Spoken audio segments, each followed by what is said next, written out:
নমস্কার বন্ধুরা, ভজরিমান্না কিচেনে তোমাদের সবাইকে স্বাগত। আজকে চলে এলাম একটা নতুন পর্ব নিয়ে।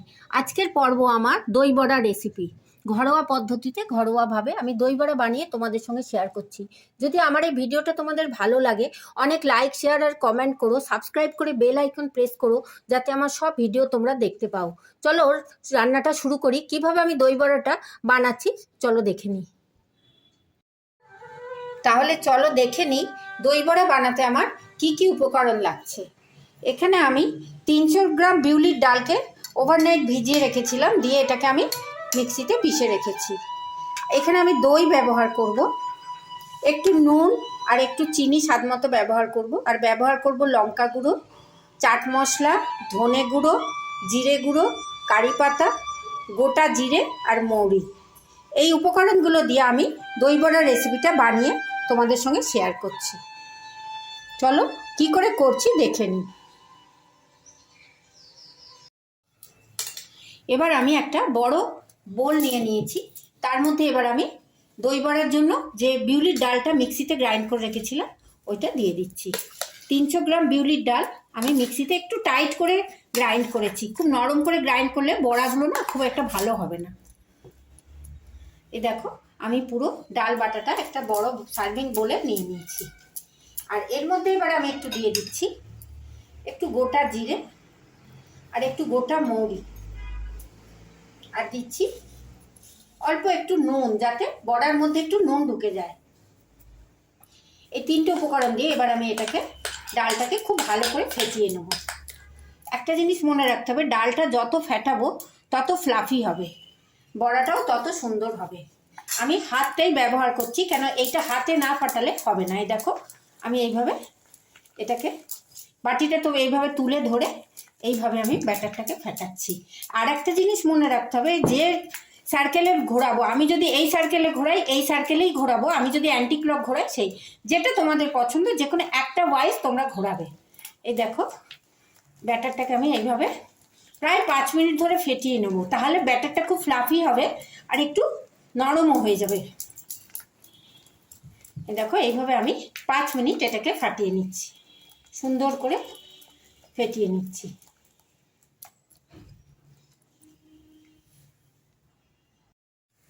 এইভাবে আমি প্রায় 5 মিনিট দেখো এটাকে খুব ভালো করে মিশিয়ে নিলাম। এবার আমি গ্যাসের উপরে একটা কড়াই বসিয়ে তাতে একটু রিফাইন্ড অয়েল গরম করে নিচ্ছি। তেলটা খুব বেশি গরমও হবে না, খুব ঠান্ডাও হবে না। এইভাবে আমি এবার বড়াগুলো তেলের মধ্যে ছাড়বো। এইবার আমি কড়াইয়ের মধ্যে যে বড়াগুলো গড়ে রেখেছি তার থেকে একটু একটু করে নিয়ে, অল্প অল্প করে নিয়ে দেখো বড়াগুলো আমি তেলের উপর ছেড়ে দিচ্ছি। লক্ষ্য রাখতে হবে তেলটা যেন বেশি গরম না হয়। তেলটা যদি বেশি গরম হয়, বড়াগুলো লাল লাল হয়ে গেলে দই বড়ার বড়াগুলো খেতে ভালো লাগে না, দেখতেও ভালো লাগে না। তাই আমরা চেষ্টা করব বড়াগুলো যাতে একটু গোল গোল হয় এবং ভাজার পর যেন লাল হয়ে না যায়। দেখো এইভাবে আমি সব বড়াগুলো ছেড়ে দিচ্ছি।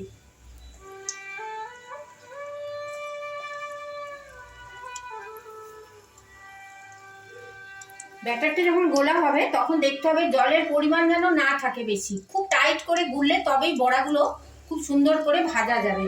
আর যদি একটু জল বেশি থাকে তাহলে কিন্তু বড়াগুলো নরম হলে সুন্দর করে ভাজা যাবে না। এইভাবে আমি সব বড়াগুলো তেলের মধ্যে ছেড়ে দিলাম।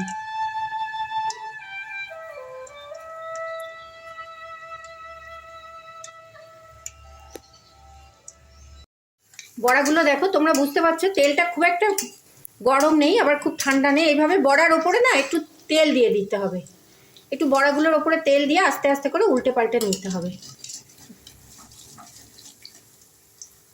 এইভাবে দেখো লাল অল্প লাল হয়েছে, উল্টে দিতে হবে। এইভাবে আমি বড়াগুলো সুন্দর করে ভেজে নিচ্ছি।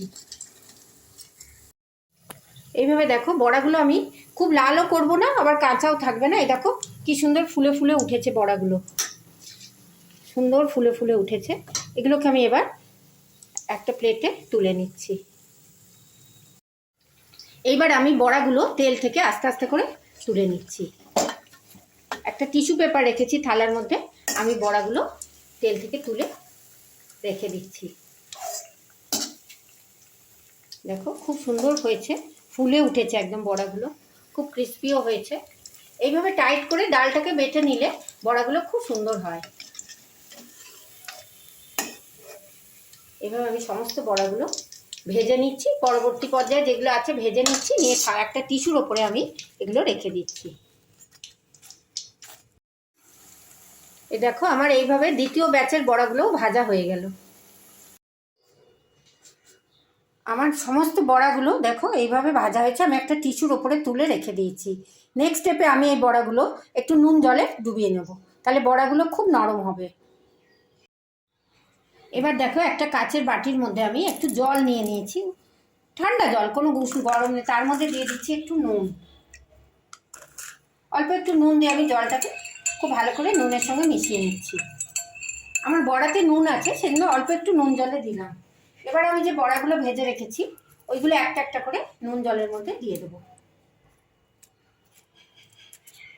দেখো আমি সব বড়াগুলো নুন জলে একটু একটু করে দিয়ে দিচ্ছি।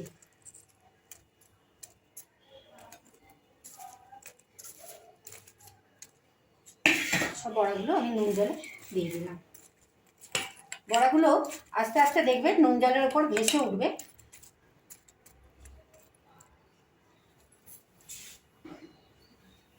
এবার আমি এটা 10 মিনিটের জন্য রেস্টে রেখে দিচ্ছি। পরের স্টেপে আমি একটা বাটি নিয়ে নিচ্ছি, তার মধ্যে আমি টক দই নিয়ে নিচ্ছি, কিছুটা পরিমাণ টক দই নিয়ে নিচ্ছি, যেটা আমি দই বড়াতে ব্যবহার করব। দেখো দইটা আমি খুব ভালো করে ফেটিয়ে নিচ্ছি, আর এর মধ্যে দিয়ে দিচ্ছি অল্প একটু নুন আর অল্প একটু চিনি। এই দই বড়ার দইয়ের যে ঘোলটা হয় সেটা না, কেউ খুব মিষ্টি মিষ্টি ভালোবাসে, কেউ একটু টক ভালোবাসে, ওটা তোমরা নিজেদের সুবিধা মতো দিও। আমি নুন একটু দিয়ে চিনিটাই বেশি দিলাম, আমরা একটু মিষ্টি মিষ্টি দই বড়া খেতে ভালোবাসি। দেখো এইভাবে আমি দইটা খুব ভালো করে ফেটিয়ে নিচ্ছি। তার উপরে একটুখানি জিরে গুঁড়ো দিয়ে দিচ্ছি, একটু ধনে গুঁড়ো দিয়ে দিচ্ছি, আর অল্প একটু লঙ্কা গুঁড়ো দিয়ে দিলাম, দিয়ে আমি দইটাকে খুব সুন্দর করে ফেটিয়ে নিলাম। যেরকম ডালটা আমরা ফেটিয়েছি তেমনি দইটাও আমরা খুব সুন্দর ফেটিয়ে নিলাম। এবার আমরা নেক্সট স্টেপে যাই। এইবার আমি গ্যাসে আবার একটা কড়াই বসিয়ে অল্প একটু তেল দিয়েছি। এবার একটু তার মধ্যে দিয়ে দিচ্ছি জিরে, গোটা জিরে, একটু সর্ষে, গোটা সর্ষে, আর একটু কারি পাতা। এই তিনটে আমি একটুখানি ভালো করে তেলের মধ্যে নেড়ে একটু তড়কা লাগাবো দইটার মধ্যে, তাই জন্য আমি এইভাবে আর একটু তৈরি করে নিচ্ছি। দেখো এবার ফোড়নটা হয়ে গেছে, তড়কাটা রেডি। এবার আমি গ্যাসের ফ্লেমটা বন্ধ করে দিচ্ছি, দিয়ে এটাকে আমি দইয়ের ওপরে ঢেলে নেব।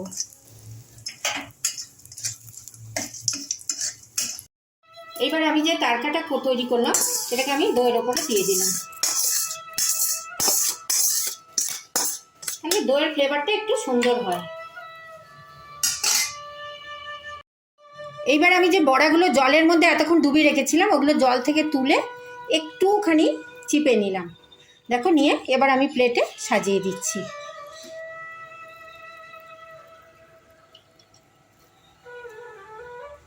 এইভাবে আমি সব বড়াগুলো সাজিয়ে নিচ্ছি। এইভাবে আমি দেখো বড়াগুলো জল থেকে তুলে খুব ভালো করে একটু চিপে চিপে থালার মধ্যে সাজিয়ে নিলাম। সব বড়াগুলো জল থেকে আমি তুলে প্রেসার দিয়ে দিয়ে একটু চ্যাপটা করে দিলাম, দিয়ে থালার মধ্যে সাজিয়ে নিলাম। এবার আমি পরবর্তী পর্যায়ে চলে যাচ্ছি। এইবার আমি চলে এলাম দই বড়ার একদম শেষ পর্যায়ে। দেখো আমি যে দইটা রেখেছি তারপরে একটু বিট নুন দিয়ে দিলাম। বিট নুনটা না দইয়ের সঙ্গে খুব ভালো লাগে খেতে। আর এই যে আমি বড়াগুলো সব সাজিয়ে রেখেছি, এর মধ্যে সব বড়াগুলো আমি প্লেটের মধ্যে সাজিয়ে নিয়েছি। এবার আমি এটার মধ্যে দইয়ের ঘোলটা দিতে থাকলাম। এইভাবে আমি সব বড়াগুলোর ওপরে দই দিয়ে দিয়ে দই বড়াটা তৈরি করতে। আসলে দই বড়ার রেসিপি অনেকে অনেক রকমভাবে বানায়, কেউ টক খায়, কেউ মিষ্টি খায়, কেউ দইটা পাতলা বেশি করে, কেউ ঘন দই রাখে, নানা রকমভাবে নানা রকম করে, যার যেটা ভালো লাগে করে। আমি আমার মতো করে করে তোমাদের সঙ্গে শেয়ার করছি। আমার বাড়িতে এই ধরনভাবে আমি করি, সবাই খুব ভালোবাসে। দেখো এইভাবে আমি সব দইগুলো বড়ার ওপরে দিয়ে সাজিয়ে নিচ্ছি। আর কারি পাতার গন্ধটাও দই বড়ায় খুব ভালো লাগে, যারা না ভালোবাসো দিও না, আমার খুব পছন্দ বলে আমি কারি পাতাটাও দিলাম। দেখো এইভাবে আমি সমস্ত দইগুলো বড়ার উপরে দিয়ে সাজিয়ে নিলাম। আর আমি দেব এই পর্যায়ে এর মধ্যে সাজাবার জন্য একটু জিরে গুঁড়ো দিয়ে দিলাম।